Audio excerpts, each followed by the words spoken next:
From Relay, this is Upgrade, episode 562 for May 5th, 2025. Today's show is brought to you by Oracle, Squarespace, and Delete Me. My name is Mike Hurley. I am joined by Jason Snell. Hi, Jason. Hi, Mike. It's good to be back. Good to be back with you. And happy May. Happy May. Thank you. It's going to be May. I'm very excited for today's episode. I've been looking forward to it for reasons that I assume most listeners will understand. Yeah. We'll get to it a little later on in the show, but we don't have time for that right now because we have a Snell Talk question. It comes in from Adam, who has to say, Jason, as an e-ink connoisseur, would you ever consider an e-ink monitor? And I have a link here, Jason, to the Books, your friends over at Books. Oh, the yeah, Books, yeah. Mirror Pro Color e-ink desktop monitor. Mm-hmm. What do you think of this? Or what do you think of the idea of an e-ink monitor in general? Okay, so let's back up. Mm-hmm. Sorry to Adam, but I'm not an e-ink connoisseur. I'm just not. I think you are. I'm not. This is how the world labels you. Sometimes I'm not. When the connoisseurship is hoisted upon you, you must take it. I'm not. I just want to be clear. I just like to read books and e-readers. I have people all the time send me notes saying, "Hey, Jason, I know you review e-readers. When are you going to review this giant thing that you use a pen to take notes with?" And it's like, I don't care. When I get an e-reader that has a pen option, I don't get it. When I get sent a review unit that includes the pen, I don't use the pen. I'm not interested. I'm only interested in basically reading books on e-ink readers. That's it. That's where it goes. So, well, Jason, with great love of e-readers comes great responsibility to listen to people talk about e-ink everything. Yep. That's not interested. What's going on. Not interested. So, would I consider an e-ink monitor? No. No, not only are they expensive and are their frame rates not great, and not only are their color reproductions not great and their contrast not great, but this very overly credulous Verge article that you put in our show notes that says, "Oh, it's got lighting like on a Kindle, so it'll be fine." It's like, okay, they don't have backlight, so what lighting is going on here? Across 25 inches, can that even reach? That's a very bright front light. I don't really want to have to sit in a room where I'm brightly lit from behind in a way that allows me to see my screen because it's a reflective screen. I don't really know what this is for. Right? I don't. I'll tell you what it's for. E-ink made a panel this big. And it's that typical thing I've seen in my entire career, which is some manufacturer makes a thing, and then there are companies who will step up and just put it in a product, and nobody asks the question why. The only reason is because we made it. So now we'll see if anyone wants to buy it. Maybe in the long run, this technology could be used in certain products, right? The idea that you could have a smartphone that was as good as today's smartphones in terms of refresh rate and things and resolution and things like that, but it used much less power, and it didn't have reflection issues because it was actually most of the time being lit by the lighting around you instead of needing a backlight. Like, okay. But also this panel could be used in a bunch of places, but I don't know if it's a consumer product. Like, you could use it for signage. Like in London now, all of the bus stops, a lot of the bus stops that I've seen recently, the newer ones, they have an e-ink display showing you the bus times. It's like, that's perfect. Great. Right? That's do it. And also you can tap through, like they have like physical buttons that you can tap through to see the schedules. It's like, that is a perfect use of an e-ink display. It's just sitting there. It's not drawing any power until somebody needs it. I have that terminal that's on my on my microwave right now, and then before that I had the other e-ink kind of experiment. But again, the point there was more, it's an ambient device that is an interesting application, and that's a personal, not commercial, and it's a hobbyist kind of thing. But like in the end, it's not about the screen; it's a thing that's enabled by the screen. This just seems like nonsense to me. But I'm sure there are very specific niches. Probably not personal, as you said. It's probably more commercial where these could be used.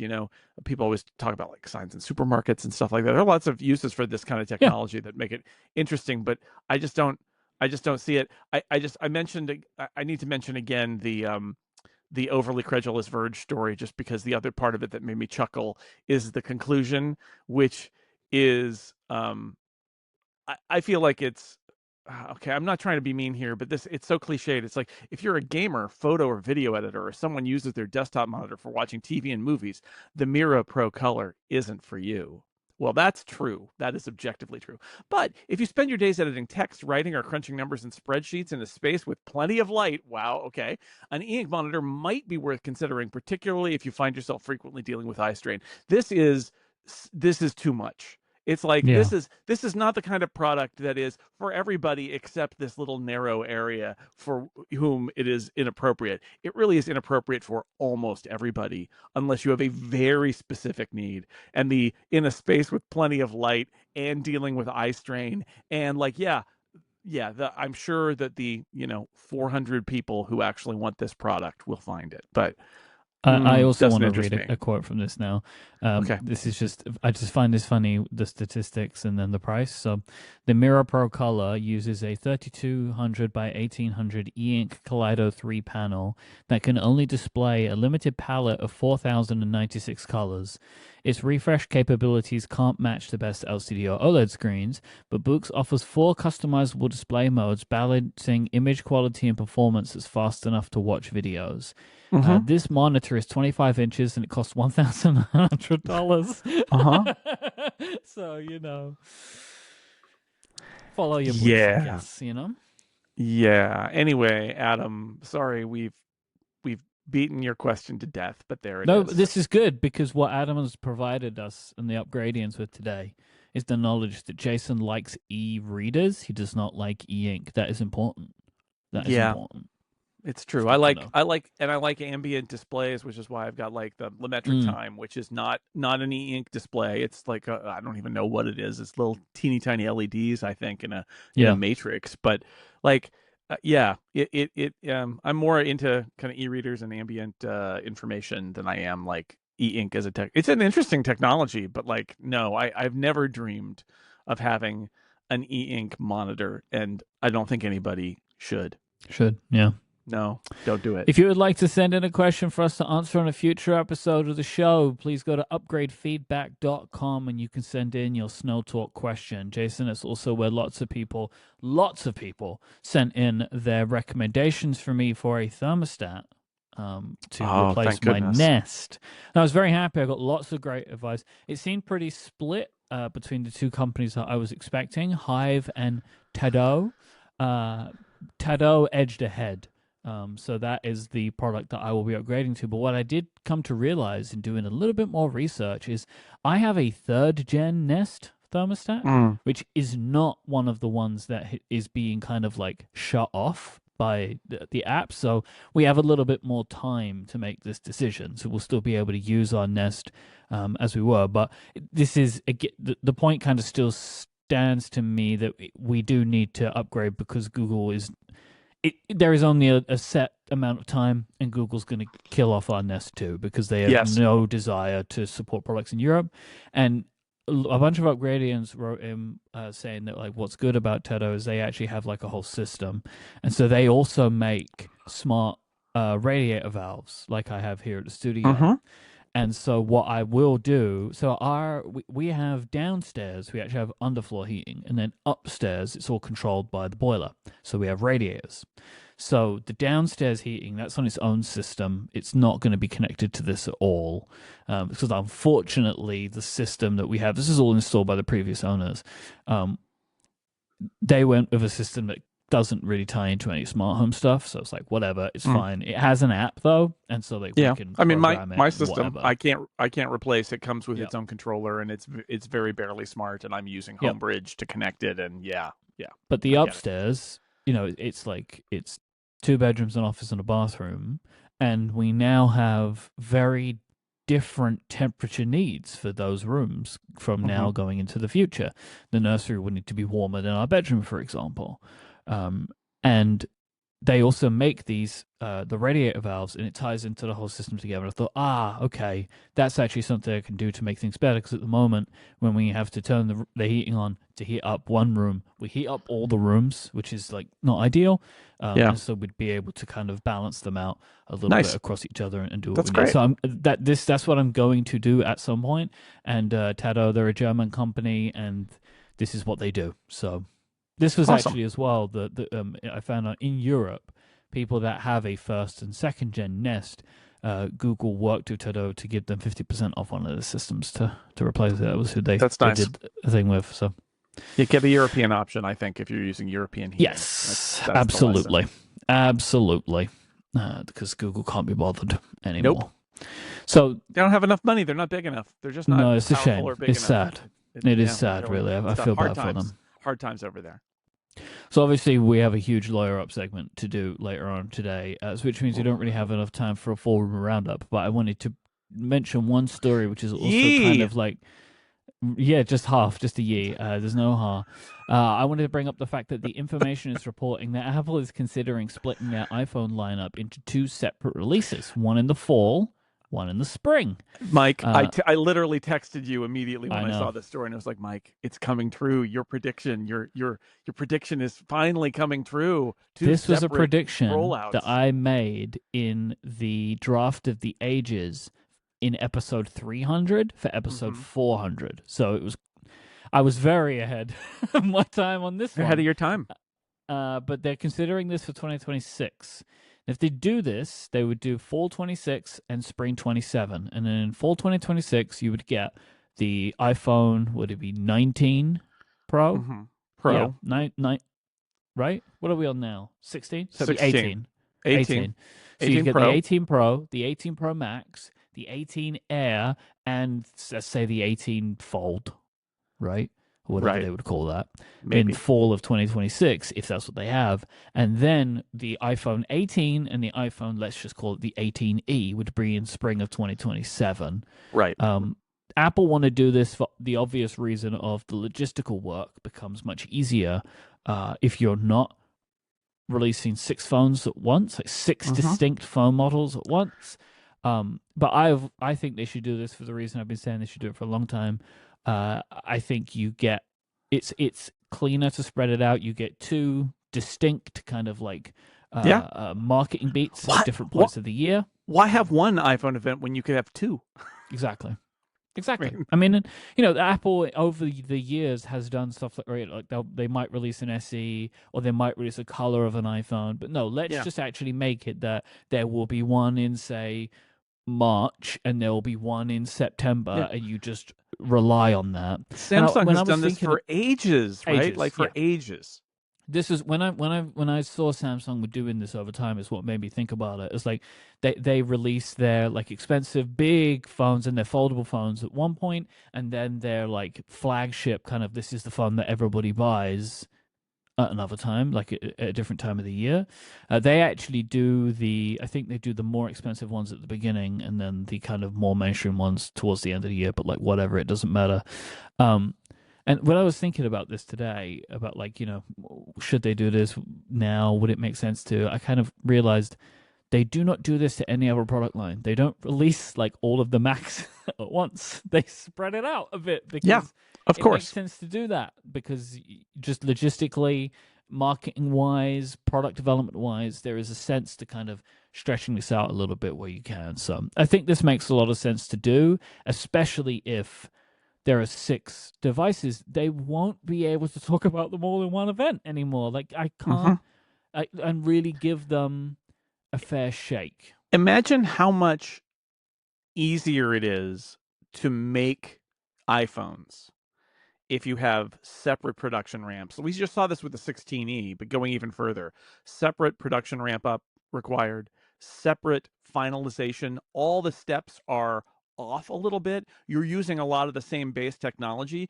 but you don't have to ship them all at once. It is, like you said, it is like not shipping every M4 Mac on day one, because that would be really, really hard for lots of reasons, for engineering reasons, for marketing reasons, for factory reasons, for part reasons. There's so many reasons it would be hard.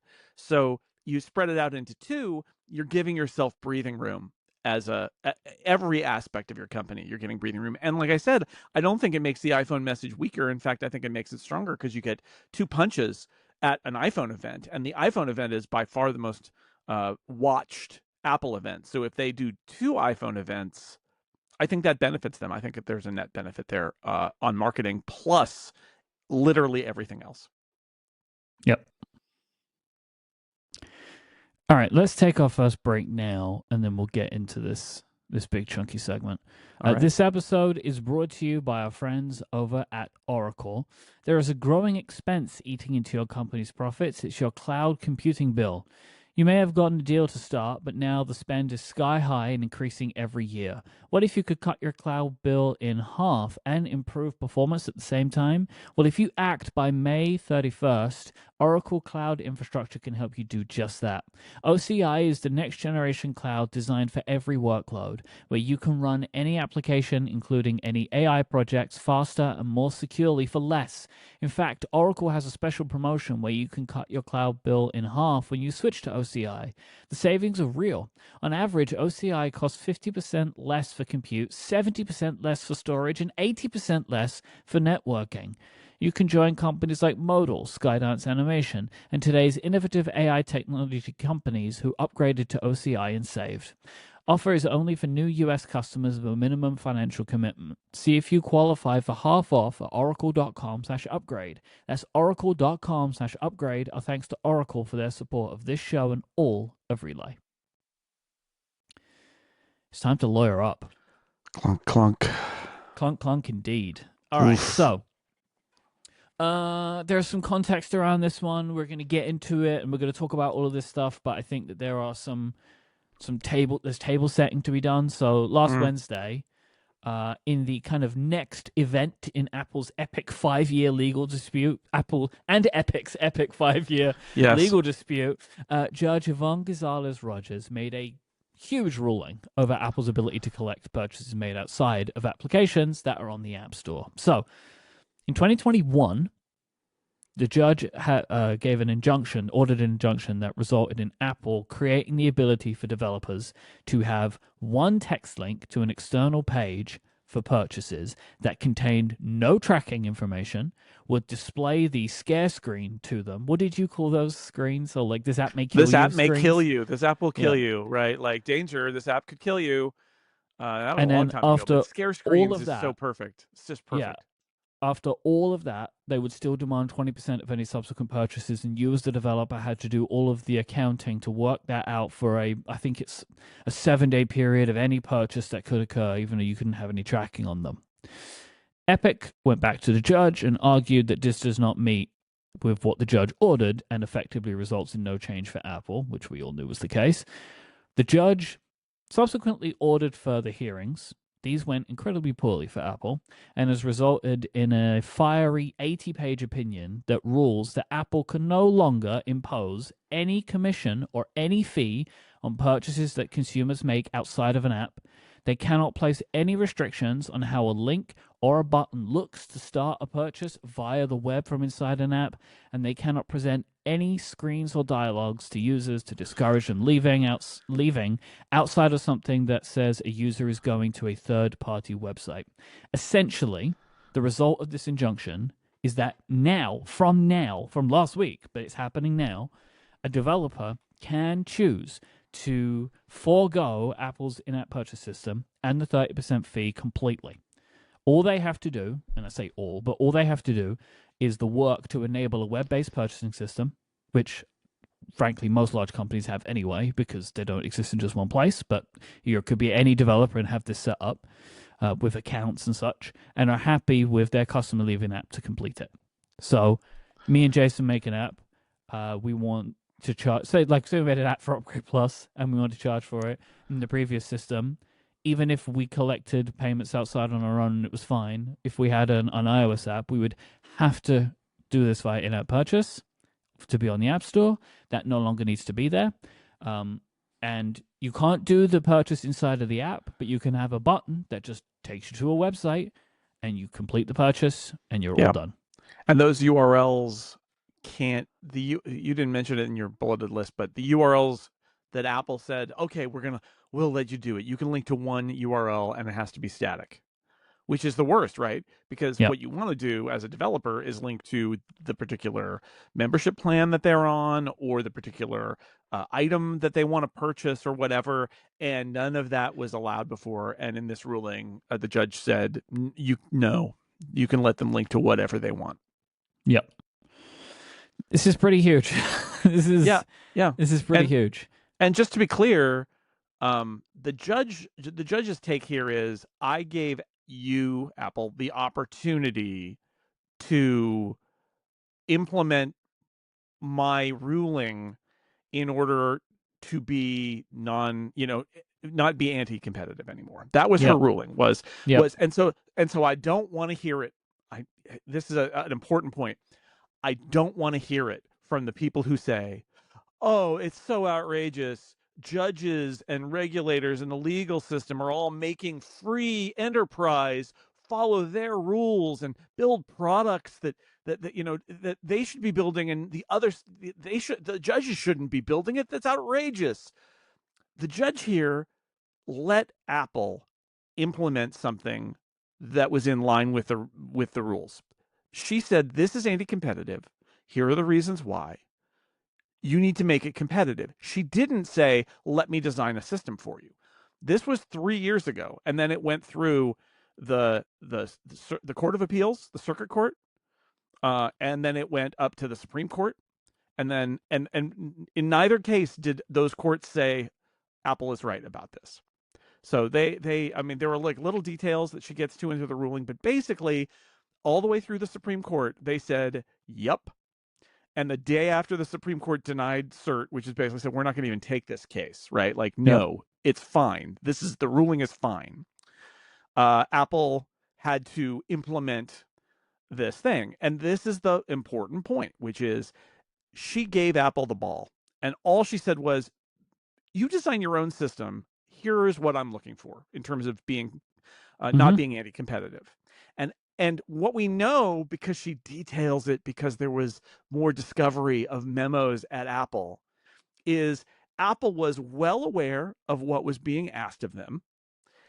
Apple had internal debates about what they wanted to do to implement her ruling. Many senior Apple executives said, this means we need to do things like allow people to link out and and not have an enormous commission and all of these things. And Phil Schiller in particular, and we'll probably get to that. And they were overruled by other executives inside Apple who said, no, what we need to do is maximize our revenue in a way, and our anti-competitive behavior in a way that has a fig leaf. It looks like it would be competitive, but all of the details will be poisoned. They decided to go that path. Now, the way the legal system works is, it has come back to the judge in the case because Epic has said they're not doing it. It's still anti-competitive. The thing that they built, 27% of credit card purchases and a 7-day tax on any further transactions in the store from somebody coming from the app. This is not what you asked them to do. And the judge said, it's absolutely not what I asked them to do. And the deal is, I gave you a chance to build what I wanted. You refused to build it. So now you don't get to build anything. And this is this. She says, this is not a negotiation. This is not a second try. I gave you your try. You chose to refuse to honor what I ordered you to do. So now you don't get to build anything. You just have to turn it all off. And that is what we've been talking about for a while now. That is the consequence of this incrementalism, this malicious compliance, is in this case, the judge can say, you only get one swing at it. You squandered that swing at it by conspiring to and cooking up fake reasons, and she's got the details in order to maintain your anti-competitive behavior. And so I'm just blasting all your rules away. And so as of the next day, all of those rules didn't go to, well, what about 10% or what about 15? No, it's zero. And what about the URLs? No, you just can. And what about the scare sheet? No, it's gone. It's not like it's gone beyond a small thing because this is the truth. She gave Apple a chance to comply and actually behave in a way of Apple's choosing that fulfilled her desire, and Apple refused. And so they are now reaping what they sow, or sowing what they reap. Yeah. I don't know. There's a Both. lot of reaping and a lot of sowing. A lot of going on. sewing, and I think as well. I think what's important to note that I don't know exactly how these things go, but there is a scenario where they did it in a way that the judge wasn't happy, and we kind of go back around again. But the difference here is she found the evidence of them trying to get around it. Yeah. Like that's the problem here. It's not that Apple took this and they misunderstood it and they acted in good faith and this is what they implemented. No, like I'll give a quote from the opinion. Apple, despite knowing its obligations thereunder, thwarted the injunction's goals and continued its anti-competitive conduct solely to maintain its revenue stream. Remarkably, Apple believed that this court would not see through its obvious cover-up. So, for example, the 27%. Yep. It is exactly what we thought it was, which is a bunch of Apple executives said, well, it's a little like Arrested Development. Like, what could a banana cost, Michael? $100?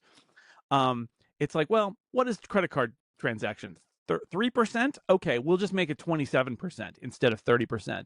And they knew what they were doing.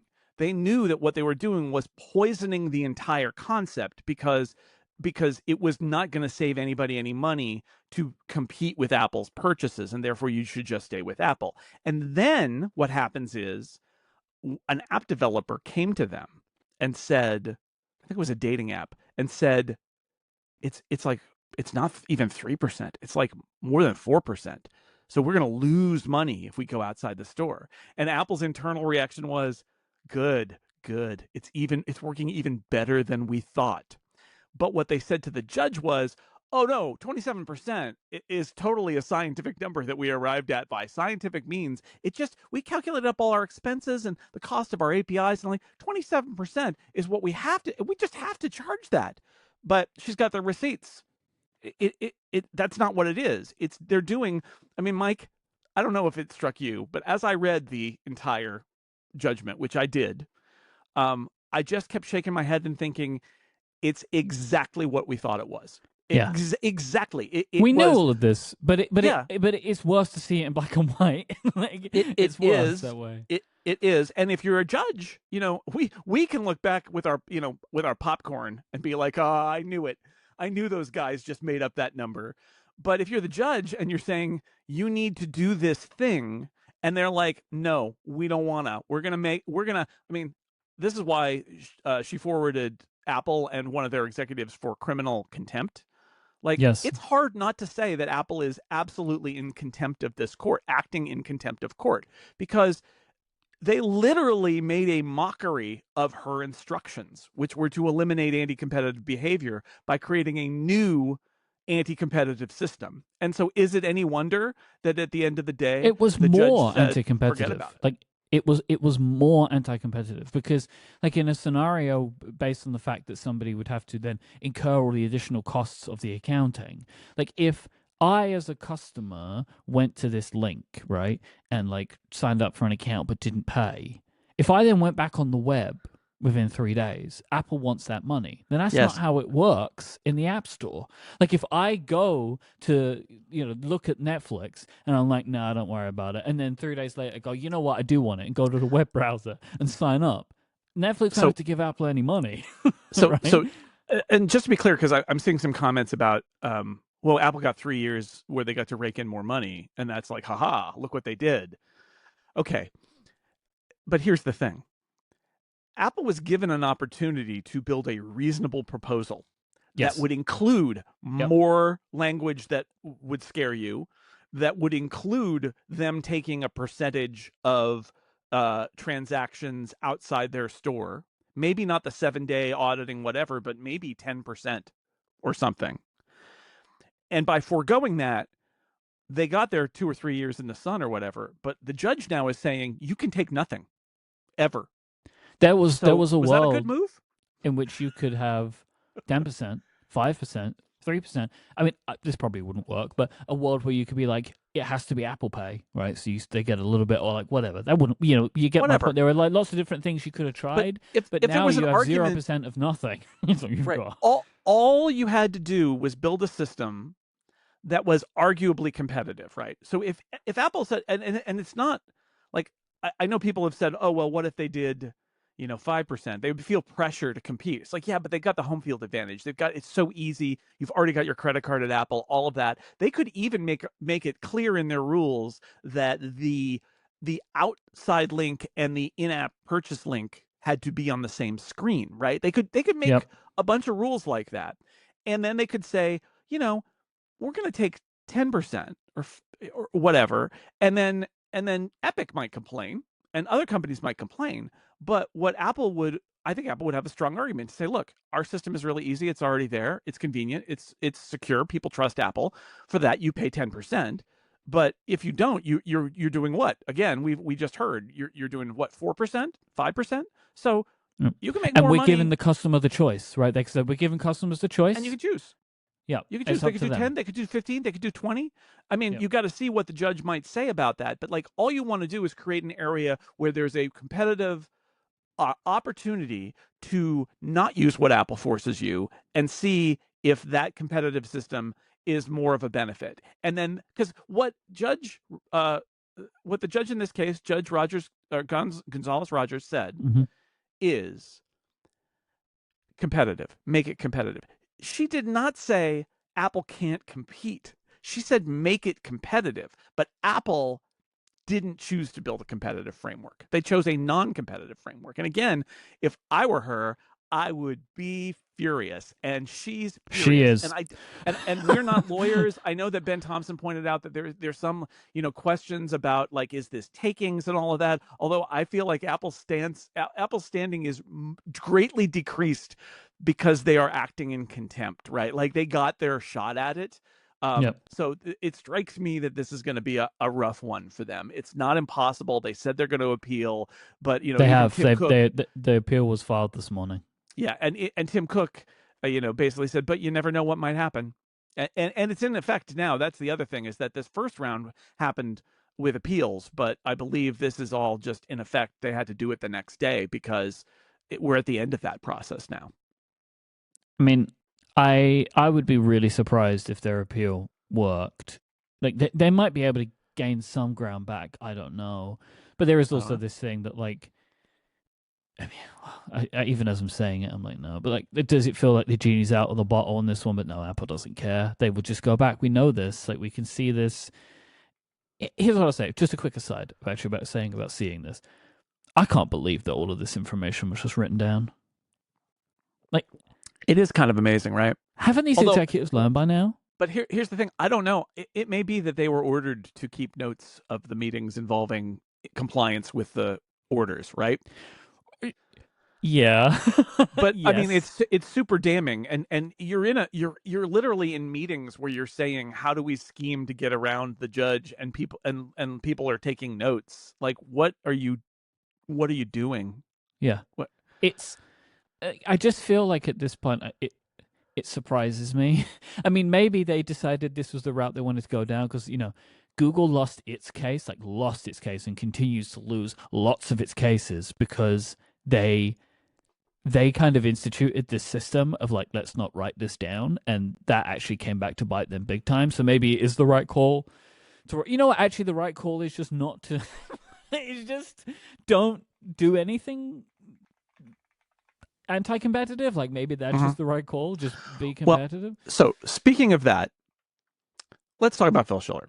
Yeah. Because Phil Schiller comes off pretty well in this document. Not like 100%. Like, but here's the point. Phil Schiller, first off, did the work, and there's a very strong indication from the judge that she is not impressed by other Apple executives who have lots of opinions about her ruling, but did not read it and were not at the trial. Yep. Whereas Phil Schiller was at the trial, and clearly, she says, read every word of the judgment and expresses awareness of what is being asked. Mm-hmm. And so when all of these jokers are saying, oh, well, let's just do 27% and let's avoid this and let's avoid that. Phil Schiller rolls in and Phil Schiller, he's a true believer. He's a lifer. He is not some malcontent revolutionary inside Apple. He is a made man at Apple. And he says, this outside commission thing, we can't do it. We can't do it. It's a bad idea. The judge is clear about what she wants here. We can't do it. And Luca Maestri and the finance team basically says to Tim Cook, don't listen to Phil. Just do this thing. And then Tim Cook says, I'm going with what Luca says and not the guy who was our guy at the trial who knows every detail of it, who is Yep. Phil Schiller, Apple fellow and very senior person at Apple, still Phil Schiller. I'm going to go with the money men. And as the judge wrote, Cook chose poorly. So I was reading, so John Voorhees at Max Law used to be a lawyer, right? And so like, he wrote a good piece about this. They also spoke about it on App Stories. I really enjoyed it. And something I didn't understand that John explained is like, typically a large company, they will appoint an executive specifically to go and listen. Like, yes, that's the point. You're going and you're listening. Mm-hmm. That person was Phil Schiller. So Phil Schiller he was appointed as the person to go listen.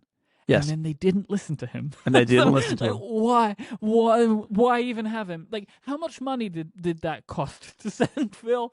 And like, in his time, like money for his time, right? Which must be very expensive to have him go and sit in that courtroom and listen for hours and hours and hours and hours, right? And then he was in this situation. He's like, we shouldn't do this. Again, like someone who has effectively before now ran the App Store for a decade, who has sat there and not wanted to change these fees, right? And has done everything possible over this last 10 years or however long to hold on to that 30%. He is the person, in theory, would least be likely to say, let's get rid of this, because he could have gotten rid of it at any point before now. And he's like, we shouldn't do this. And then because he knows it's now a question of following a judge's orders. It's the law. We're saying, and I mean, I'm going to boil it down. There's a meeting where the guy who went to the trial says, the law says we have to do X. And then off in the corner, the money men say, oh, let's not do X. Let's concoct a scheme to avoid X. Let's break the law. Yes. And Phil Schiller says, whoa. I'm as true a believer as anyone. I want us to get our money. I believed in the 30%. I believe it's still the 15% for the small developers. We did that, but the 30%, it's our bread and butter. We have all this, but we can't break the law. This is the law. So we need to find the right approach that benefits us the most, that follows the law. And the money men are like, I think we should break the law. I think we should concoct a scheme to break the law instead. And Tim Cook said, let's do that. Let's break the law. Let's ignore the judge's wish. Let's ignore the guy we sent, our expert, Phil, who's been around longer than anybody at this point in the senior ranks. Let's ignore him, who's saying you need to follow the law, and let's break the law. And that's why the judge says that was a bad decision by Tim Cook. That was a bad decision. You are defying a judge because, and I think this is the way we have to say this, Apple executives, at least some of them, not Phil Schiller, Apple executives think they're above the law. That's it. That's the answer. They think they're above the law. And here's the thing that kills me. It's everything we thought they thought. They've behaved in the last 5 or 10 years like they're above the law, that they have contempt for everyone, including judges, including regulators, and including their own third-party developers. And this ruling just says, yep, that they are who you thought they were. And like saying about breaking the law, it is now being considered that one of those people actually also lied in court, right? Like that they lied in court. And it was a simple, I mean, it's very simple. Like the lie was, they the Well, that's how to judge get you. asked him like, did you have any idea about when did you come up with this idea of 27%? And they set a date or whatever, and he's like, you didn't have it before then. He's like, nope, this was the first time we ever spoken about it. But this meeting that Jason's talking about happened months before. Long chain of events involving Yeah. them concocting the scheme and then reverse engineering In it. a way, you And just couldn't get that wrong. Like no, you just because you would no, also, in theory, be prepared, right? Like you would also have your meeting notes and so this is why this I think the whole thing and especially this is now being kicked up to the district attorney for Northern California, the U.S. attorney yeah. for because for criminal Yeah, contempt yeah. So proceedings. it's the U.S. attorney in San Francisco. It got kicked there for criminal contempt, which is that attorney will decide if they want to pursue that or not. And given the current state of the Justice Department and the Trump administration and all that, who knows whether they want to any corporate crime is worth prosecuting to them Yep. or not. I don't know. I'm sure that Donald Trump would get a call from Tim Cook if they tried to prosecute one of their guys, but still, I mean, the point is made that they've been referred to the U.S. attorney because the judge feels that they've committed criminal contempt in a case. That's not great. That's not great. I should also say, because I thought there was a particularly disturbing piece last week on a kind of a penny ante Apple website that is embarrassing and is even more embarrassing now. And I'm not going to even mention it, where they said something derogatory about the judge in this case. They have also in the past said that about the regulator in the EU. It's sexist, but I just want to point out, how do you get that job? You got to get nominated by the president of the United States and confirmed by the Senate. And this judge was confirmed by the Senate like 80 to 15 or something. Like, this is not a rando judge that rolled in off the street. This is a federal district court judge doing all of this. So I think it shows you what dire straits we're in, that a bunch of people who are reflexive Apple boosters and propagandists have to resort to insulting a distinguished judge because they got nothing left. They got nothing left. I don't understand. Like, obviously, I love Apple products and I love like the idea of the company and have done for 20 years or whatever. But most of all, like I care about the products. But like I don't understand how at this point you feel the need to defend them in this. Like, why do you why would anyone feel the need to defend Apple in this scenario? Beggars belief to me. Anytime anybody wants to come to me and say, "Oh, you shouldn't say those things about Apple. They're really just making a good decision because of this and that," I'm just going to point to Phil Schiller. Do you think Phil Schiller is against Apple? Yeah. Phil Schiller is, I'm going to say it again, true believer and a lifer, an Apple lifer and a true believer. There is nobody more in tune with Apple and also with Steve Jobs and what he believed about Apple than Phil Schiller. Number one guy. And he's waving his hands saying, no, no, no, no, no, no, no, don't do this. And they did it anyway. So, like, I don't want to hear about it. Phil Schiller was right. Don't do crimes, okay? It's not hard. It's not hard. And they went the other way. Let's talk about the developer response. As expected, this is a big topic. So do developer response, and then we'll get into what I'm labeling as the further ramifications, the aftermath, for the aftermath of this.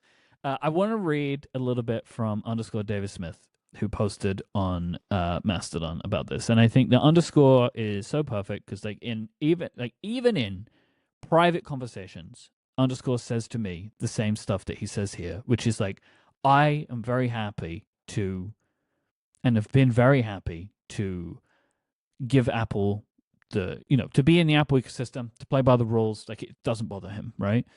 But I want to read this thing from him on Mastodon here saying that reading this, it is clear that at the highest levels, we are viewed as a resource to be extracted from, not a customer to be served.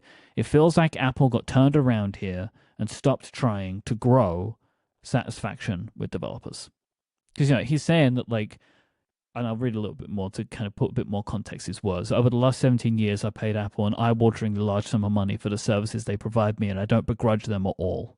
Like, because someone like Underscore, the life that he has is based upon the fact that Apple gave the tools that they gave, right? But I think that there has been um, a hopeful, what it was originally an implicit understanding and a hopeful understanding as time has gone on, that no matter what Apple do, at their core, they do still value the developer.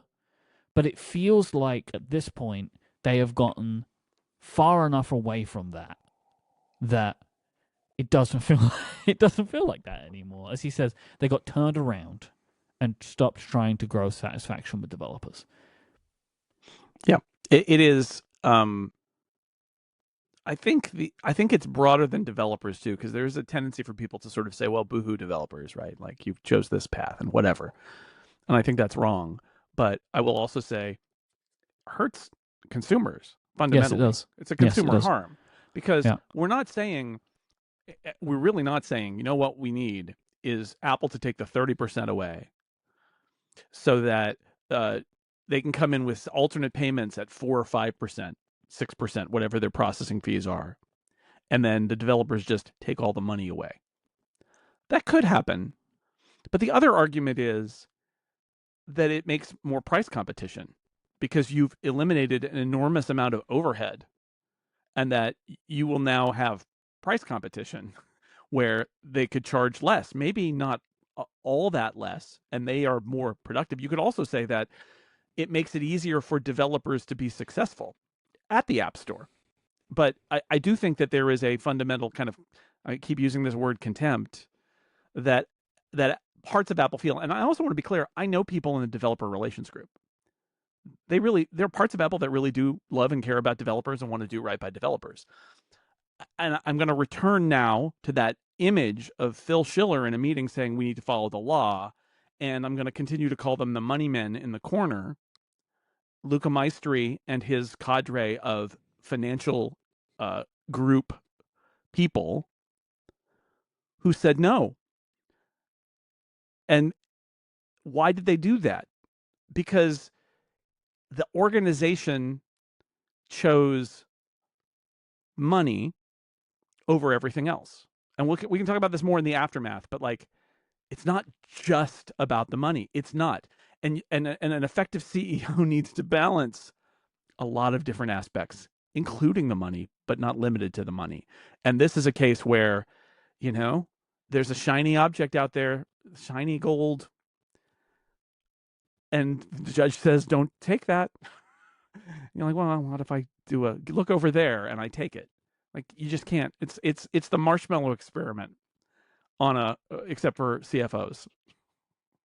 Don't take this marshmallow. Like, nope. They took the marshmallow. Expensive marshmallow.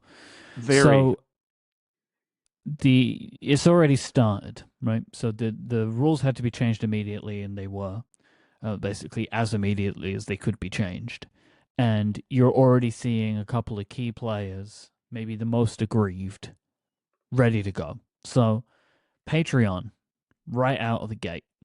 So this will allow, again, if you cast your mind back a few months, Apple put its thumb on Patreon Yep. and insisted that Patreon give Apple 30% of any subscription that was signed up for in the app, and also demanded that everybody had to have the ability to sign up in the app. Right, so it wasn't even like an individual creator could choose whether or not someone could sign up in the Patreon app. It was like that 1-2 punch.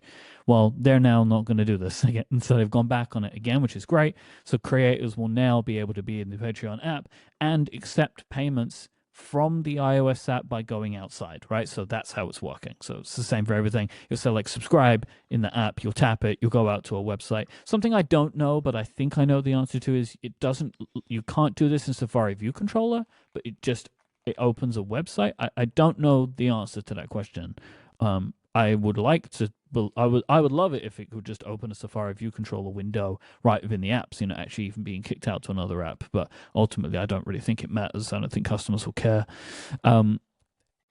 So this now means that Apple will no longer be forcing themselves into the process and taking money from creators, which I think is fantastic. I'm so happy Mm-hmm. about this. Spotify, they've been ready to go for like 4 years. Yeah. And it's now shipping. So this one's in the store. Like Federico had some screenshots. Like you do it, right? You press a button. It's like an actual button, unbelievably, and it takes you out to. It opens Safari. So I think that might be the route it has to do, because I'm sure Spotify Yes. would push any line they could push. Yeah. No, you have to go out to Safari. Right. Although, just come on. But anyway, I'll take what I can get at this point. Or by the way, not me. I won't take anything because this is just in the US, which I'll just quick diversion. Come on, Apple. Like, I mean, I know you won't, but just like give it up. Just give it up. Like I won't step into the ramifications point yet. We'll get there in a minute. Yeah. Stripe has already published a huge set of documentation to help developers implement payment processing of their own. And Epic have said that they want to bring Fortnite back. There's been a lot of question about if they can or cannot do that. I don't think that Epic would say that unless they actually had a developer account. Like, Epic have developer accounts outside of America, because otherwise they couldn't publish the Epic Game Store in Europe. Yeah, but that's because Apple was forced to allow that, and I don't see any sign that the judge in this case has forced Apple to allow Epic to come back to the store in the U.S. after violating the developer agreement. So I'm very. We don't know that Epic says a lot of things. But we also don't know that Apple haven't said yes, you can have your account back. Like, we don't know the answer to that. Like, we'll have to wait and see. You know, like, no one's saying anything other than Epic is saying we're coming back. Apple hasn't said Epic's not coming back. Well, there's some bad news stories that got published that said Fortnite's coming back to the App Store, and it's like, no, Epic said Fortnite's coming back to the App Store in the US. We'll see. But they haven't made some other stuff. So they have announced that the Epic Game Store will come. Again, they're making lots of announcements. All we can say is Epic have said that the Epic Game Store will be available, and it will offer game developers payment processing at no cost for the first $1 million of revenue. Then it is their usual 88 to 12% split for being on their store and using their infrastructure. And they're also working on something they're calling web shops for developers of non-games that will be hosted by the Epic Games Store. So if you wanted to sell digital content or something, Epic will give you the tools to set up a store that, you have all the links, and a customer will click it. It will take them to the site. They'll, take them to the web. They'll have your Epic store there.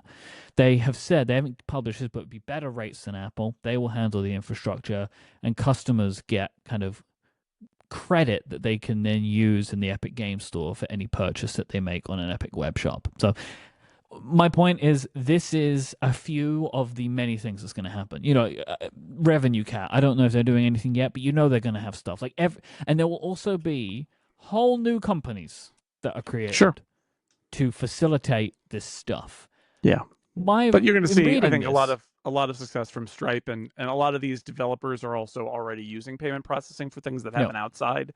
So to build in a new flow that just takes people from the app to their existing outside payment processing makes sense. All of this, though, it's messy and ugly for customers. So, like, all major companies now are going to implement their own systems, and they're going to be forcing you out to pay because you'd be bananas not to. If you're Disney, if you're Netflix, if you're Amazon, everyone, why would you give Apple 30%? Why would you do that if you don't have to? 30% is a lot of money. Even the 15% that some developers get under certain circumstances is a lot of money, right? That you're not going to make your service cheaper, but then you get 15% more of it. Like, why would you not do that?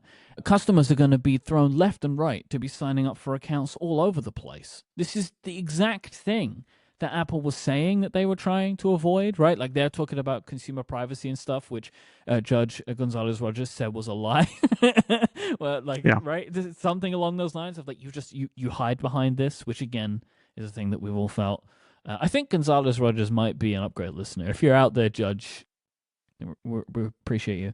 But, like, if Apple chose to be a partner to either the developers or the legal system, not a gatekeeper, they could have kept the experience, at least, for their customers being good, because the experience is going to be worse now than it was before. Because as a customer, your experience of signing up for stuff in the Apple ecosystem, having all your subscriptions available in the App Store, one-click cancellation, all of this stuff, purchase sharing, all of these incredible benefits that you get as a customer, amazing, but they're going to be gone now. You're not going to have these because no one's going to use this anymore, even fewer people than before.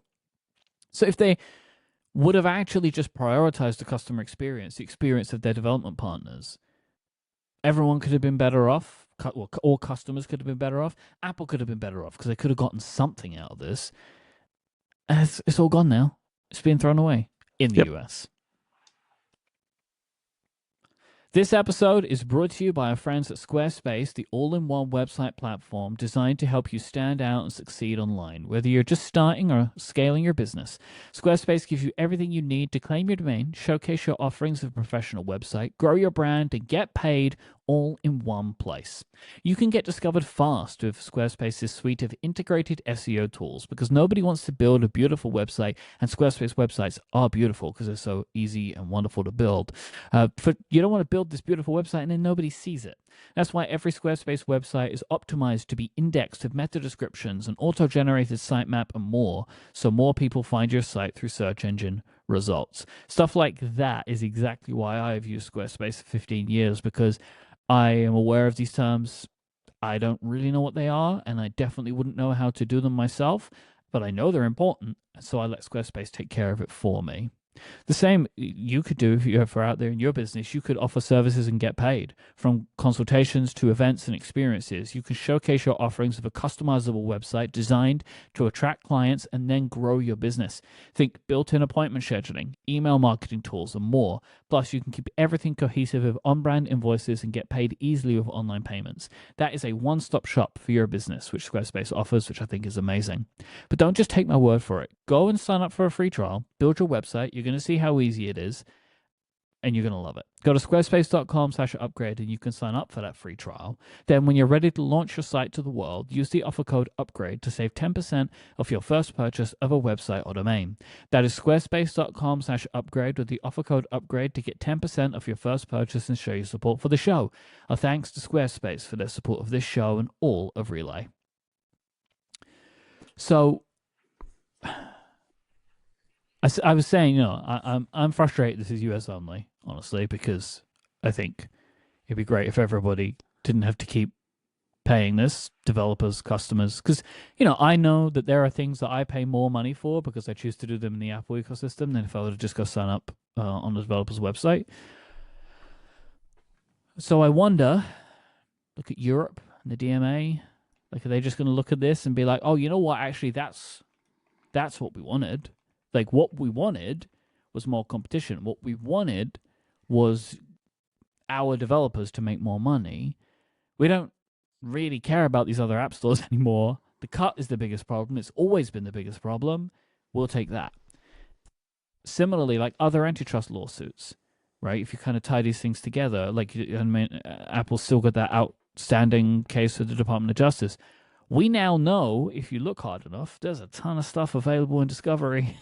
There was so much damning evidence that seemed somewhat readily available to Judge Yvonne Gonzalez Rogers. And so is there more of that sitting in there? I've got to assume, yeah. Like, especially in the Slack, which I think we'll get to some of this again in a minute, but like a lot of the Slack messages is by designers and engineers, people who don't care at the same level that the Right. C-suite would about being careful about what they're saying, so like they're just doing what they've been told to do or doing what has been loosely instructed to them, and they're just talking about it. But all of that stuff is available under subpoena. So like, is this, if you're a lawmaker, you now being like, great, it's in there, we know we can get it? I don't know. And then you think about games, right? I mean, games is kind of the big thing here. This is what makes up the majority of that services revenue, right? Is the assumption. It's coins and gems in games. Yeah. No game is going to give Apple the 30%, right? None. And Well, again, it depends on the implementation because I think you're right that they're going to be extremely motivated and probably there'll be a price disparity between them. But I think you still have to offer in-app purchase as an option, maybe hidden away, but I think that rule is still in effect that Apple also needs to be there. really? I think so, but it doesn't have to be visible, right? Or But in your what about face. for the things that you couldn't? Because there's now stuff that like you couldn't do with in-app purchase, but the rules have been changed, and you I can do. I don't know. I don't know, but what I'm saying here is I think there's some, especially since that's 100% profit, right? I think there's Yeah. some benefit to giving Apple its cut and having it be super easy. And I'm sure these developers will learn, if they don't know already, the dynamics of parental controls and asking for approval from parents. And is how much does opening Safari to a web page where a kid has to go and tell their parents to log in or put in their credit card Yeah. in order to get buy those gems Or even just you as the versus consumer, like giving you that second thought before you press exactly. buy. Like And there are economic practices there. that's the home field advantage. So there, again, but that would be Apple competing. So we'll see. But these things, right? The way that this could touch the money in quite significant ways, the way that this could play into more kind of legal challenges.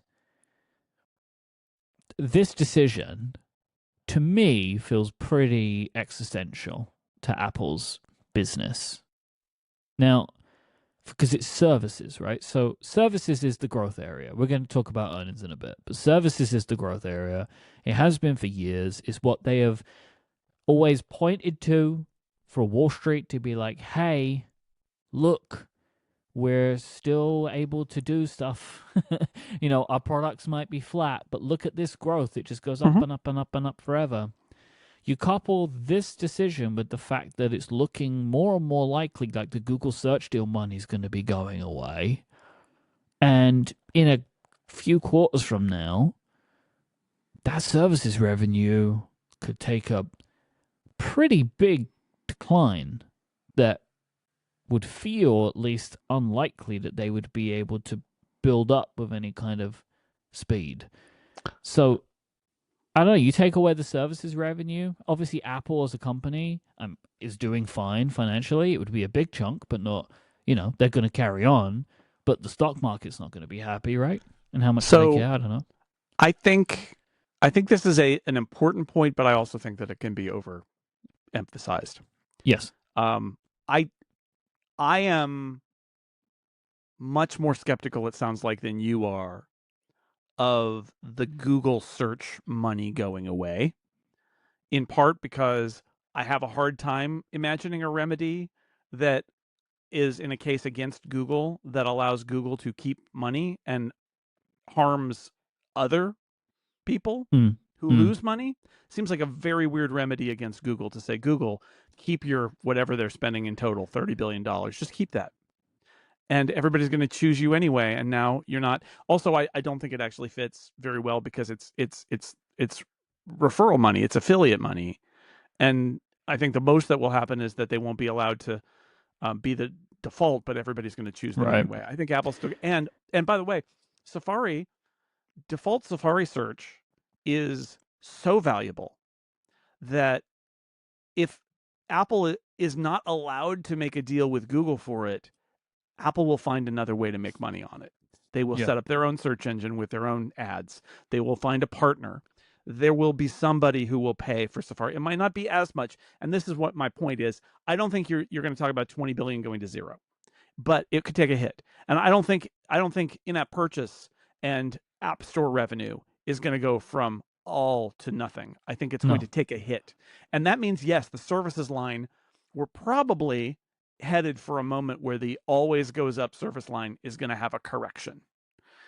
But I will also say, because we're going to talk about Apple's results in a little bit, that if Wall Street understands it and they understand the ramifications, and after that is done, it continues to go up from the new lower level, they'll probably get over it, right? They'll get over it. It's not existential because Apple's doing fine. It really is just, it's an area that they've really built up that they're going to get a black eye in. But if it's about court cases and, things like that that are out there that are just part of doing business, I don't know whether Wall Street will be too upset about it in the long run, even though it's going to be a hit to them. Yeah, that's fair. So I wanted to talk about Luca Maestri for a second. Okay, great, good. Because he left. He's not the CFO anymore. No. And one of the stories here is that Luca is prominently named as one of the people, and one of his lieutenants was personally referred to for criminal contempt. He's referred to in that story as Phil Schiller, who's paid attention to the whole trial, saying we can't do this, and Luca Maestri says no, let's concoct a thing, and Tim chose poorly and chose to go with Luca. I'll also throw in that report from a couple of weeks ago about how Apple's AI team wanted to buy an enormous amount of GPUs for AI training, a key area where Apple is behind. And the report was that Luca said no. And Apple actually responded to that report. And their response was weak sauce, because their response was, no.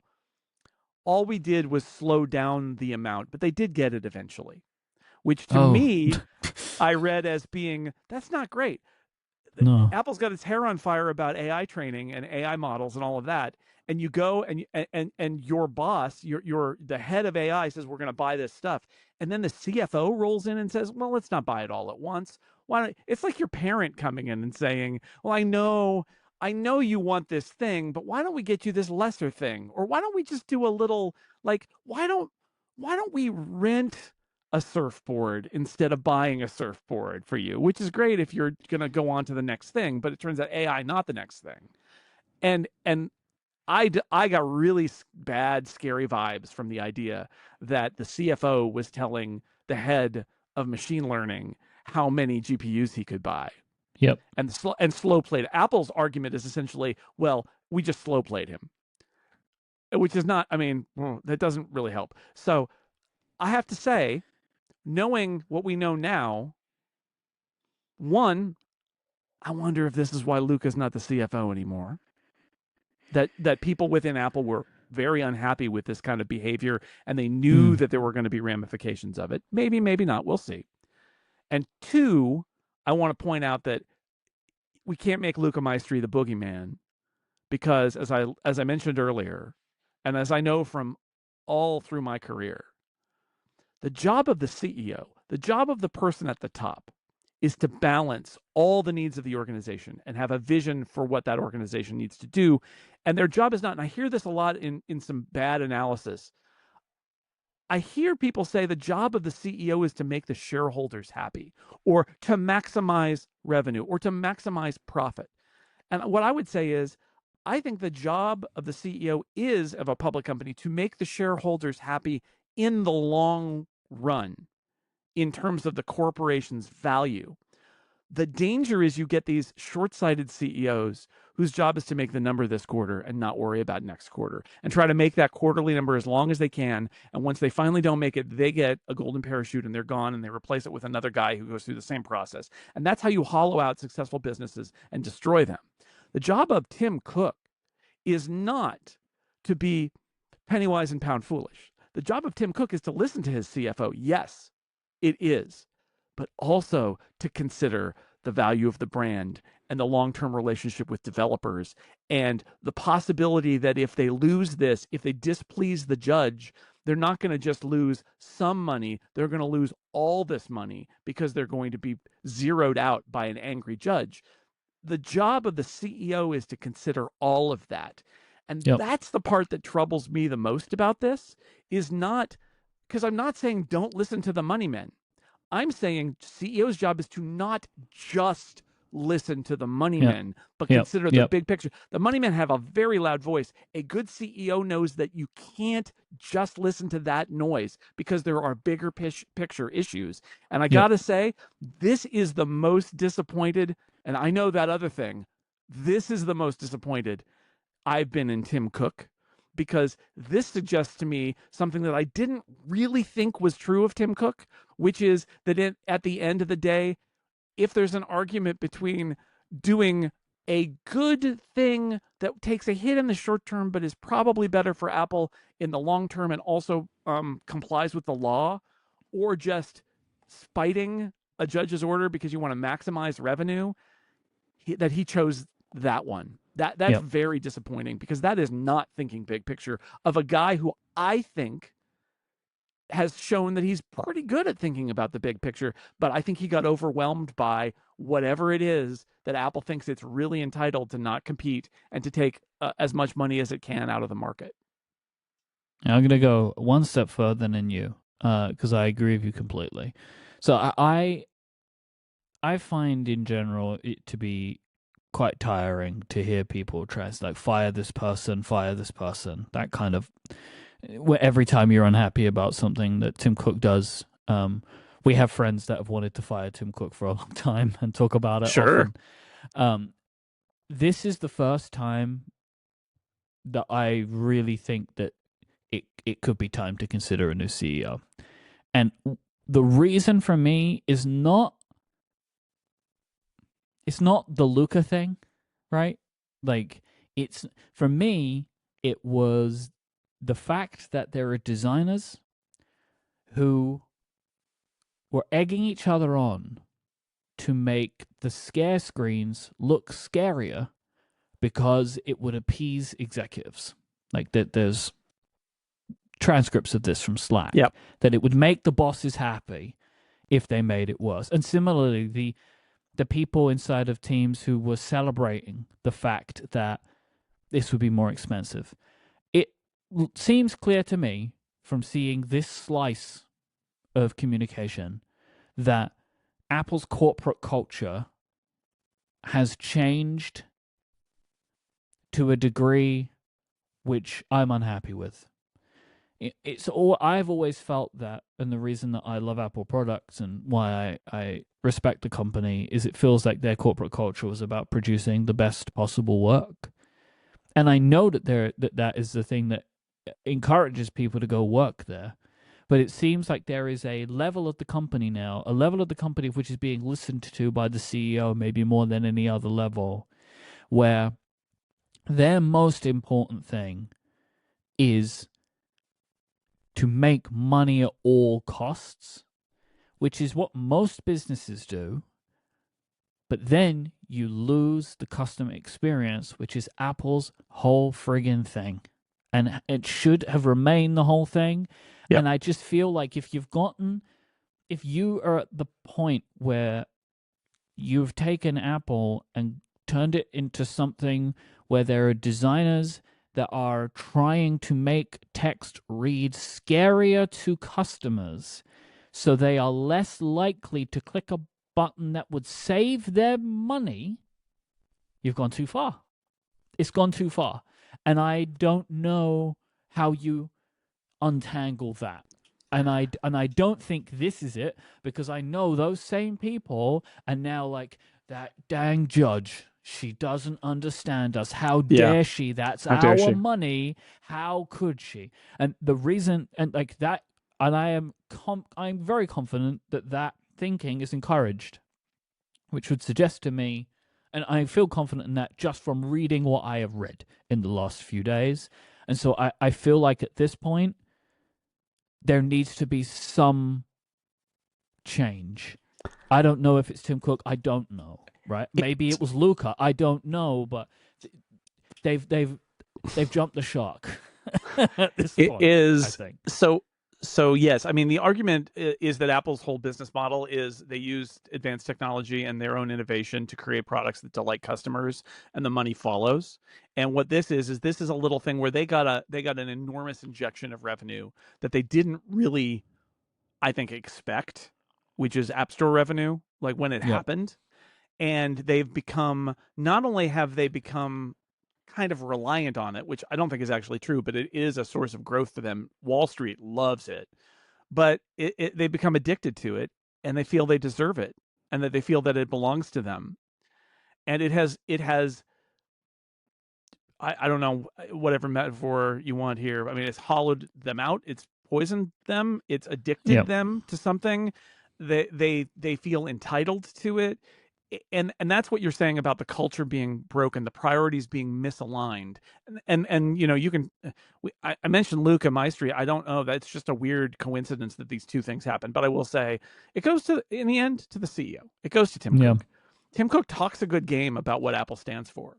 But when you look at this, you see that part of what Apple stands for is compromising their values in order to prevent competition and maximize revenue. And again, I'll make the point, the CEO's got to think of the bigger picture, because this is a real, if this stands, this is a completely avoidable misstep that will dramatically harm their revenue and dramatically harms their image.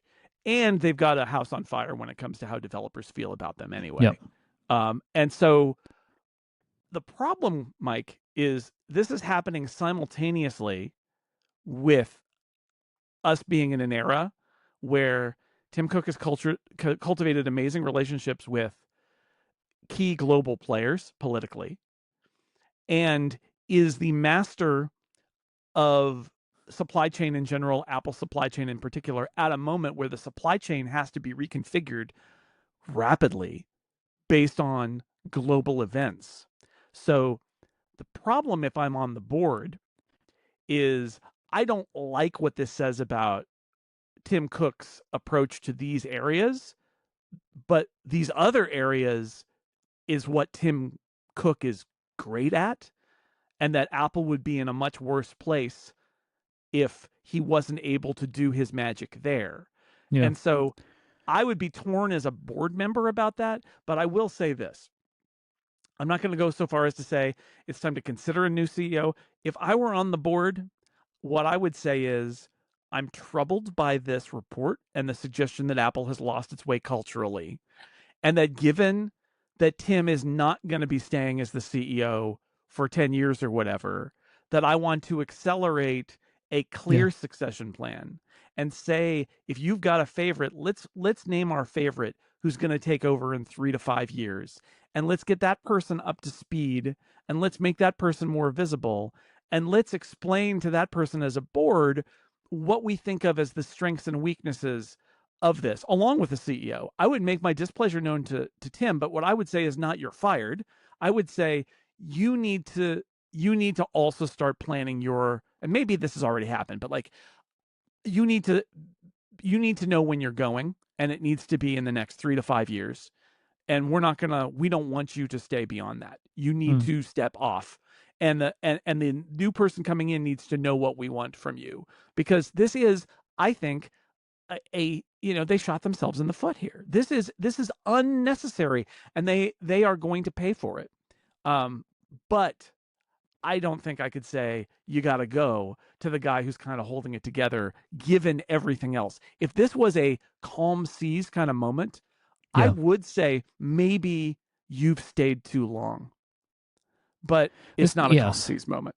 This is why I'm like, I struggle to be like, I'm not saying fire Tim Cook, but I'm saying something needs to change, because it seems to me that the culture is broken. And like, what does that need to be? Is it he steps aside? Is it they, as you say, like they accelerate the new CEO, and like now internally in the company everybody sees this person as like the new light, like we look towards them. And I will say as well, you're saying about, oh, Tim Cook's, it would be concerning, like he's built all these relationships. Apple has the model. Tim Cook becomes executive chairman or chairman of the board, like Steve Jobs did, and then the new CEO comes in. Sure. Like, that I think would be the way they should do this, right? To have that, like that whenever Tim Cook does retire, I think that should be part of the plan. Of like, he's still there, he's still visible, he's still someone that can be called upon, and then they transition out that way. But I agree with you in the broader sense, which is this is the least confident I've been in Tim Cook. Seeing what's in that document makes Yes. me much less confident in Tim Cook as a CEO, because he took bad advice for the wrong reasons Yep. and applauded bad decisions, like making the scare sheet almost satirically, ludicrously scarier. Yep. And he specifically applauded that, as Phil Schiller saying, that's not really allowed, that's not really the Yep. spirit. Didn't matter. He went all the way in, which suggests a level of, and this is the thing that comes, of course they're going to appeal, because of course they're going to appeal. It's a judgment against you, you appeal it. Great. But like, I do think that says something, which is that they just don't believe that they're in the wrong. No. And that's the problem. Is it's very hard not to look at that 70-page thing and say you're in the wrong here. And Yep. maybe privately they're saying we should have listened to Phil. I hope that's what they're saying. They're definitely saying that now. Like, they are saying that now. I mean, maybe maybe I hope so, because that's the only way you learn, is to be in this case brought low and told you have to break all of these rules that you set are just gone because you screwed this up. Like, that's what you need to hear, and then somebody needs to actually believe it and try to institute change. And I'm not convinced that Apple is capable of that, but we'll see. It's like, I don't like particularly begrudge them for getting to the point that they got to, with the, like, that led up to everything before this court case, right? Where and I wouldn't have said you should fire Tim Cook because they wouldn't get rid of the 30%. Like, that just wasn't my feeling. The thing that why I feel like it should be considered now that just change should happen. Like, even if it's Tim needs to change, which I also would like to see, like, he's, kind of think about how he's considering this, is that when forced to rethink it, from a legal perspective, they were like, yeah, but what if we didn't, though? Like, that was the prevailing sentiment. Yeah, but what if we didn't? Like, what if we didn't? And we did everything possible, including either asking to or encouraging someone to lie on their oath, right? Like, I don't know why that happened, but there are two reasons why that happened. I don't know which one of them it is, that this guy wanted to lie to keep his money, or it was suggested. Who knows, right? Like, I'm not going to say either way, but there's only two ways that kind of thing happens. Or there's a third one, is like that they really just don't remember, but I don't know about that. I do want to, just before we wrap up on this, Jason, I do just want to read, because I've mentioned this thing about the designers, right? And like the copywriting about the scare screens. I want to read this passage from The Verge, because I think it shows what I'm talking about. And there's also one paragraph at the end, which I think is just objectively hilarious. So, a user experience writing manager at Apple instructed an employee to add the phrase external website to the screen because it sounds, quote, sounds scary, so execs will love it. Another employee gave a suggestion on how to make the screen, quote, even worse by using the developer's name rather than the app name. Quote, ooh, keep going, another Apple employee responded in Slack. So that is I just don't like any of that. Like, it's like it's become fun to make developers seem untrustworthy, right? Mm-hmm. And then carry on. Even Cook got in on the action. When he finally saw the screen for approval, he asked that another warning be added to state that Apple's privacy and security promises would no longer apply on the web. And then this is the part that I think is hilarious. In court, Apple tried to argue that the term scary didn't actually mean it wanted the screen to scare people. Scary, it claimed, was, quote, a term of art, an industry term with specialized meaning. Mm-hmm. In fact, the company claimed scary meant raising awareness and caution. The court did not buy it, saying the argument strained common sense. Yeah, we're all talking about that, like, scary design. It's a new responsive design, scary design, and it just means consumer privacy, scary design. Yeah, it started with the Spice Girls, and it's just gone on from there. consumer spice. Yeah. Oh boy. Yeah. Well, here we are. Yeah. They also say things are sporty. Yeah. For ginger. I mean, it's just a thing that happens in tech. I'm surprised more people don't know this. That most things I can't believe in tech nobody's are talking about by this. Spice Girls. Sporty design. Yeah.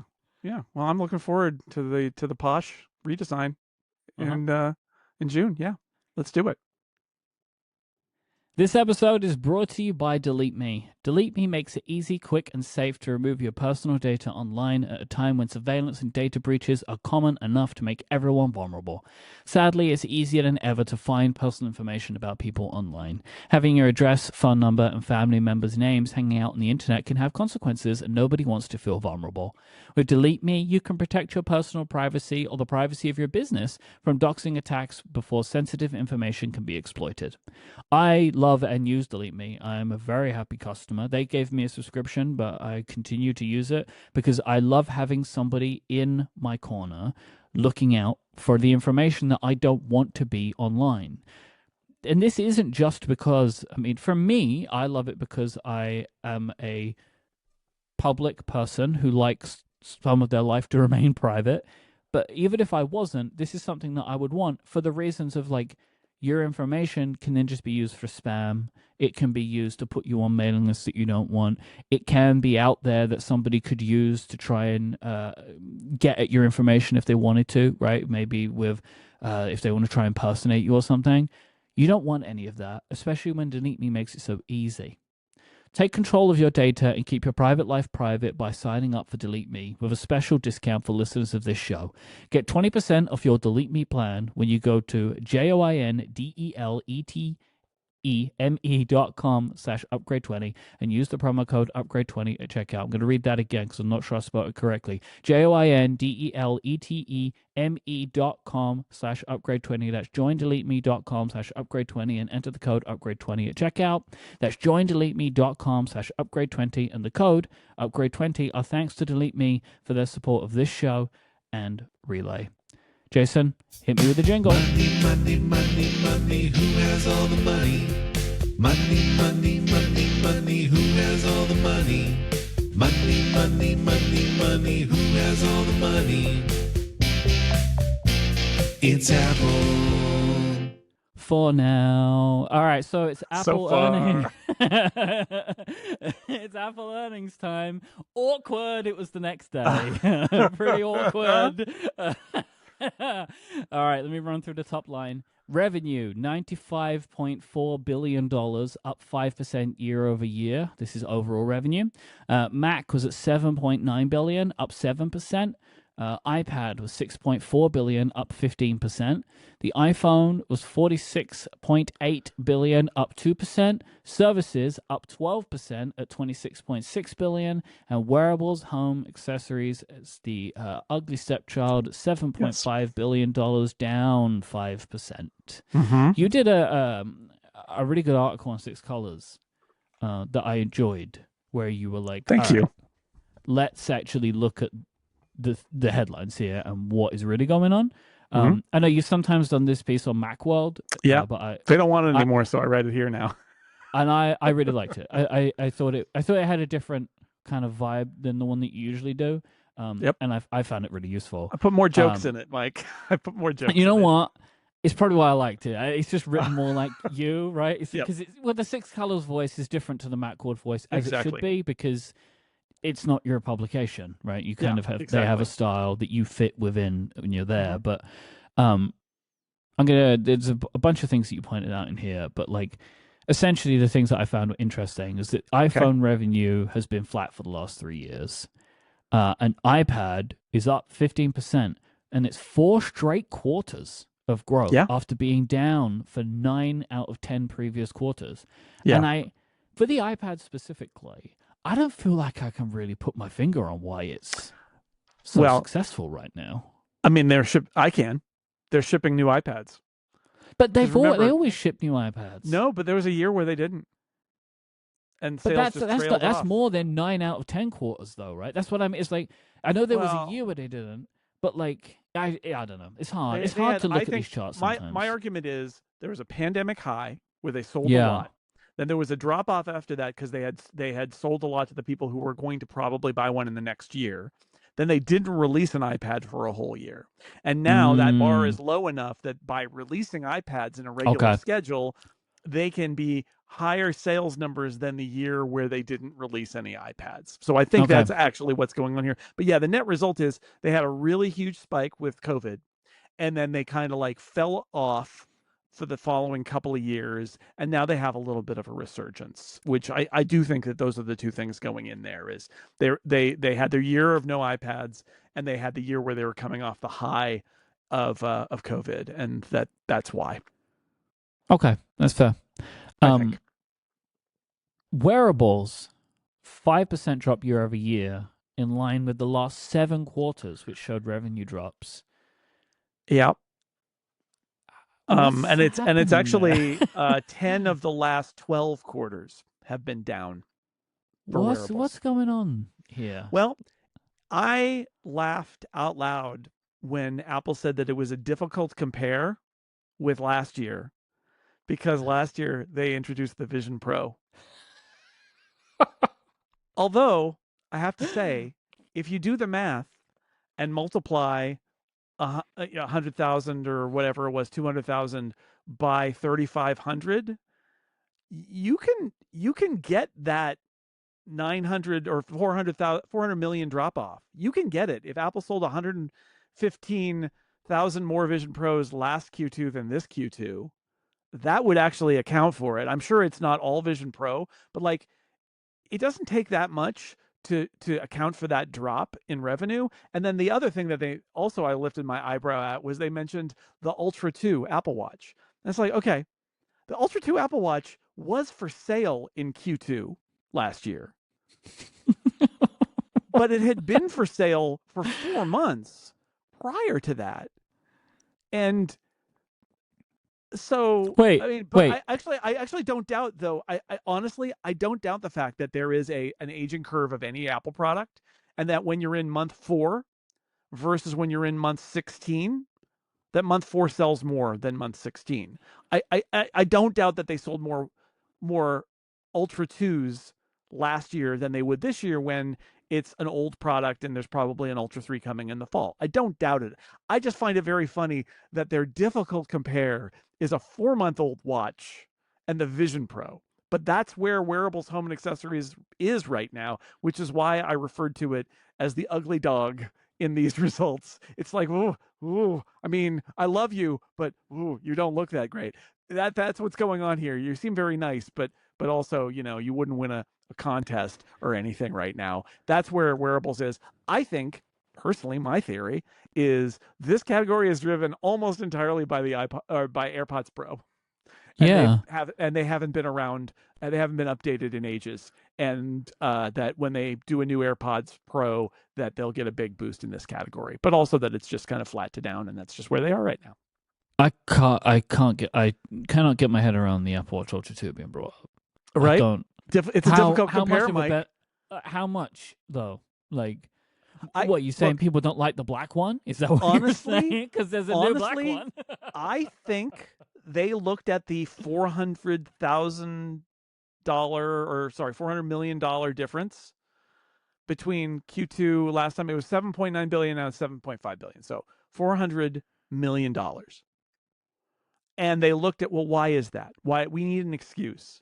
And they looked and they said, well, actually, if you add Vision Pro and Ultra 2, you got all of it.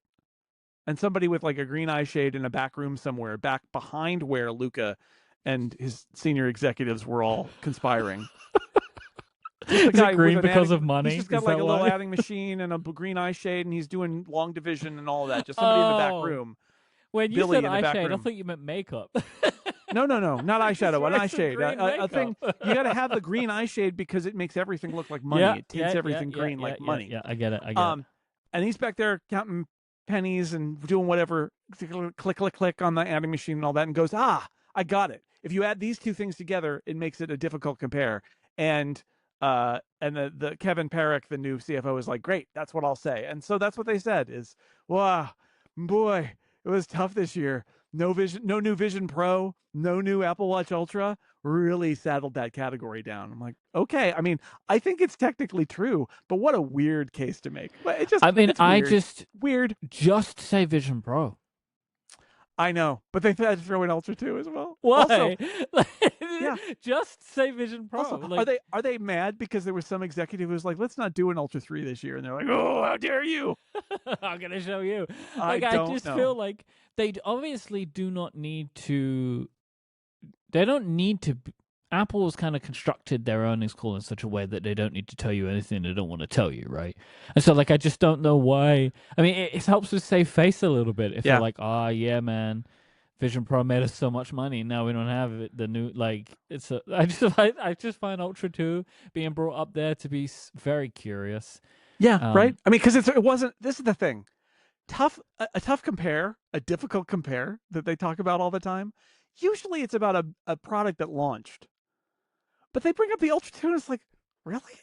The Ultra 2 didn't do as well this year as it did last spring after it already had been out since September? What? And also, like, the Ultra 2, I don't know, I can't get this out of my head now. The Ultra 2 was, like, not even really a good upgrade from the Ultra. Like, I bought it because I've been waiting. But, like, it added, like, one sensor. It wasn't even a helpful sensor, if I remember. I can't even remember what it was now. But it's like, it's just, like, such a peculiar product to bring up. Like, why not bring up the fact that you have not updated AirPods Pro, which is obviously all this is? I don't know. Weird. Very weird. Just weird. Just weird. Look, there's very little, when they do these things, you got to glean what you can because there's so much of it that is just sort of boilerplate and almost marketing. But that one step, just I was struck by that. Just Vision, it's a tough compare because of Vision Pro and Apple Watch Ultra 2. Okay, I guess. Strange. They didn't really talk about the legal stuff, right, on the earnings. Like, not very much. No, this is the line that I thought. I mean, so Tim Cook said, we strongly disagree with it. We've complied with the court's order and we're going to appeal, which is, of course, he says that, but I thought it was, I think it's BS, but that's what he has to say. Fine. But what he didn't do is say it's not going to matter. Don't worry about it. Instead, he said, we are monitoring these closely, but as you point out, there's risk associated with them, the Google case, as well as the Epic case. And the outcome is unclear, which I would say it is.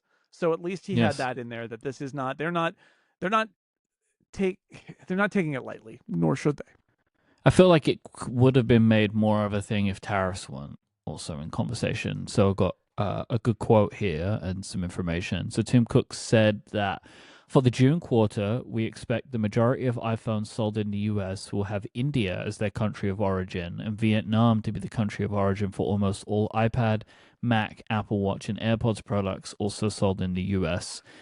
Chinese-made products will be sold everywhere else, and Apple said that they expect to lose around $900 million in the next quarter due to tariff implications, which that number is large, but as you very astutely pointed out, this quarter was 85.8 billion. The quarter that they're going to be comparing against was an 85.8 billion quarter that they say they're expecting to beat. So yeah. So it's 900 million seems large until you realize it's going to be a beat on 86 billion, and they're going to just take 0.9 back from that. It's not massive. They could do that. I think the challenge is what happens after that. And the thing is, Wall Street wants certainty, right? That's what they like. They don't like to be surprised. They want certainty. And the problem with all of this is, as Tim Cook says, nobody knows, right? Like, nobody knows. He says, we'll be thoughtful. We'll manage the company. We'll focus on the long term, dedicated to innovation, right? All those things. It's like, great. But like, that's all he can say is like, look, we'll try our best to weather this. But he can't say it's not going to be a problem because nobody knows.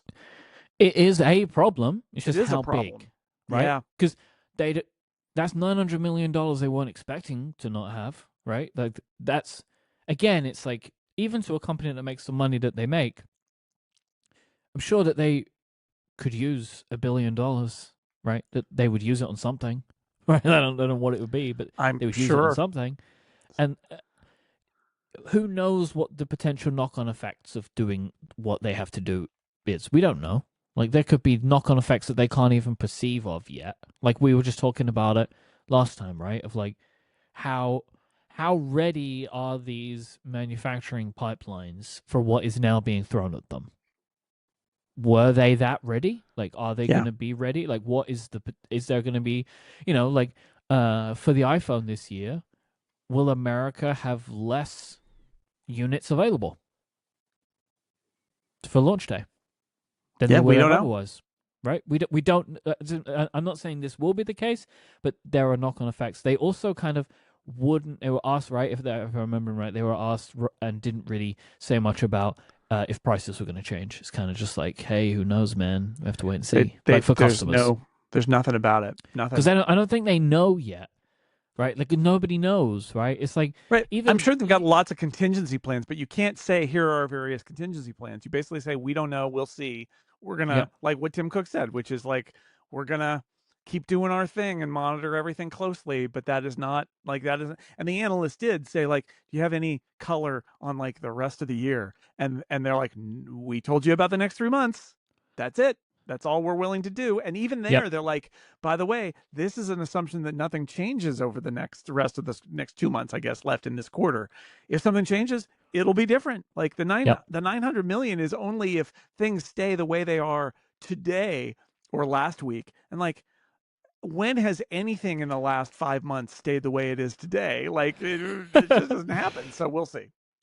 Yep.